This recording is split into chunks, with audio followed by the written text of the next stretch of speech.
BNP Chittagong ছাত্র দলের সকল নেতৃবৃন্দকে চৌধুরী পৌরসভার পক্ষ থেকে ঐক্যের সালাম শুভেচ্ছা অভিনন্দন।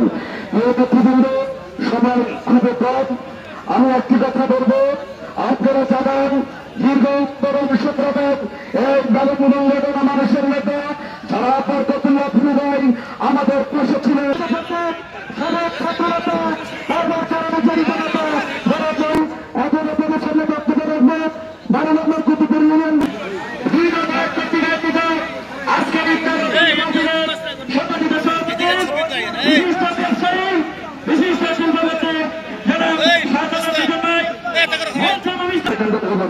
আসসালামু আলাইকুম ওয়া রাহমাতুল্লাহি ওয়া বারাকাতুহু। সময় নাই, তবে আপনাদেরকে একটি কথা বলতে চাই, দীর্ঘ 16 বছর আন্দোলন সংগ্রামে বিপদে আপদে মাটির মানুষের নেতা সাবেক এমপি সাবেক মন্ত্রী আমাদের সকলের অভিভাবক যারা আপনার প্রেমী এলাকার গণ্যমান্য ব্যক্তিবর্গ, আমি আপনাদেরকে কয়েকটা প্রশ্ন করব, আপনারা দয়া করে উত্তরটা দিবেন। নেতাকে পেয়েছেন কি না একটু জোরে বলেন, পেয়েছেন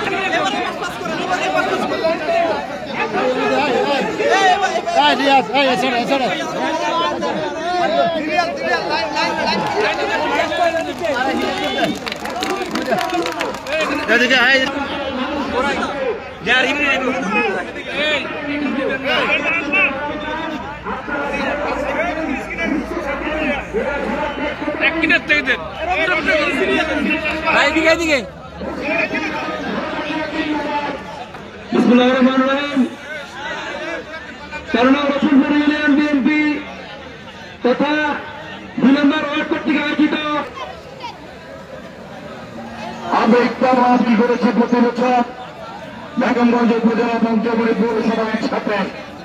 সেখানে হয়তো আমরা 3-4 হাজার বা 5 হাজার নেতা কর্মী নিয়ে আমরা ইফতার মাহফিল করেছি, কিন্তু আমাদের বিএনপির ভারপ্রাপ্ত চেয়ারম্যান আগামী বাংলাদেশ সারা বাংলাদেশের তৃণমূলের নেতা কর্মীদেরকে নিয়ে ভাবেন, যিনি বিএনপির মাঠ পর্যায়ে নেতা কর্মীদেরকে নিয়ে ভাবেন, তার সিদ্ধান্ত হল এবার কোন সমষ্টিগত ইফতার মাহফিল নয়, এবার ইফতার হবে সারা বাংলাদেশের প্রত্যেকটি ইউনিয়ন প্রত্যেকটি পৌরসভার ওয়ার্ডে ওয়ার্ডে।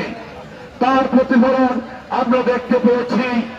আমরা বেগমগঞ্জ উপজেলার 16টি ইউনিয়নের প্রত্যেকটি ওয়ার্ডে চৌমনি পৌরসভার আমরা বেগমগঞ্জের অঙ্কের জননন্দিত জননেতা বরকতুল্লাহ ফিরুর পক্ষ থেকে আবারও ধন্যবাদ কৃতজ্ঞতা জানাচ্ছি। প্রিয় ভাইরা, আমাদের এই প্রিয় নেতা গরিব মানুষের নেতা, এই প্রিয় নেতা কৃষক সাধারণ খেটে খাওয়া মানুষের সাথে আমরা কাজ করে যাচ্ছি।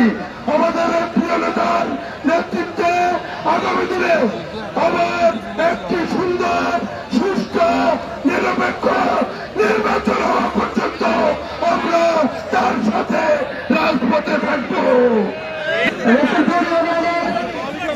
এত সুন্দর ইফতার সমাবেশ এবং বড় মাহফিলে আমি উপস্থিত থাকতে পারে আমি খুব নিজেকে ভাগ্যবান মনে করছি।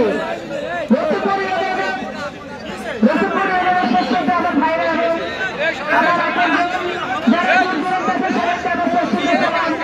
আমার সরকার সমর্থন ভালোবাসা আজকে আমার সমাবেশে হয়েছি। সবাই আমরা ইফতারে নিয়ে গেলে এসে ভাগ করে খাবো। আমরা সবাই যারা আছি সবাইকে আমরা একত্রিত থাকতে পারি, সবাই ভালো কাজ করতে পারি, প্রধান অতিথি আমার শ্রদ্ধাভাজন ভাই বড় ভাই আগামী বড় ভাইয়ের মতন প্রতি শ্রদ্ধা করি যারা উপজেলা পরিষদ উপস্থিত আছেন, তারই বিএনপি কর্তৃক আয়োজিত আজকে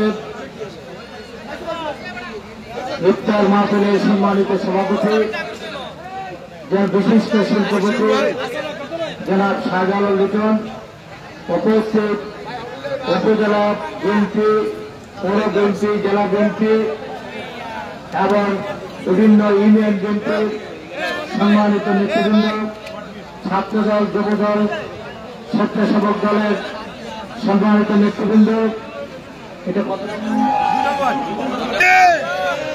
না করলে হাত তুলে বলেন যে পাঁচজন পাইছেন, সবাই পানি পাইছেন। ঠিক আছে, এত সুন্দর একটি আয়োজন, এত সুশৃঙ্খল ভাবে এই 3 নম্বর ওয়ার্ড একটা আয়োজন করার জন্য আমি সর্বপ্রথম এই ওয়ার্ডের মুরব্বী জনাব সেলিম মোল্লাকে আন্তরিকভাবে ধন্যবাদ করছি।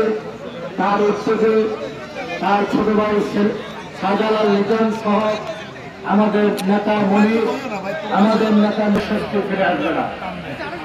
1990 গণঅভ্যুত্থানের পরে বাংলাদেশের সেনাবাহিনী বিচারপতি শাহাবুদ্দিনকে আহ্বান জানিয়েছিলেন। উনি রাজি হয়েছিলেন, বলেছেন আমি নির্বাচন করে দিয়ে আবার প্রধান বিচারপতির আসনে ফিরে যাব, আপনারা যদি এই আইনটি পাশ করে দিতে পারেন তাহলে আমি রাজি হব। 1990 সালের মানুষ ধানের শীষ ভোট দিয়ে বেগম খালেদা জিয়াকে বাংলাদেশের প্রথম মহিলা প্রধানমন্ত্রী নির্বাচিত করেছিলেন, ঠিক কিনা?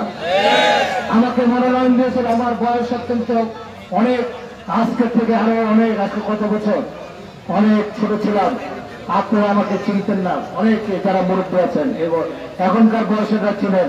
সেই সময়ের বয়সে আমি ঢাকা শহরে বড় হচ্ছে, রাজনীতি করেছি। তখন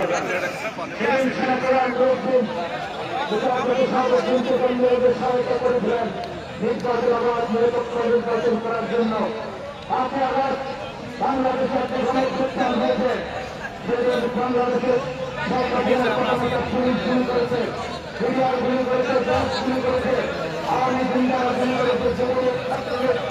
পাশে সেনাবাহিনী দাঁড়ায় নাই, ঠিক কিনা? সেনাবাহিনী ওয়াকার সব হেলিকপ্টারে করে হাসিনার যে দেশ ভারতে তাকে পাঠিয়ে দিয়েছেন, ঠিক কিনা? তাই আজকে আমরা বলতে চাই, জেনারেল ওয়াকার সাহেব, আপনাকে অনুরোধ করব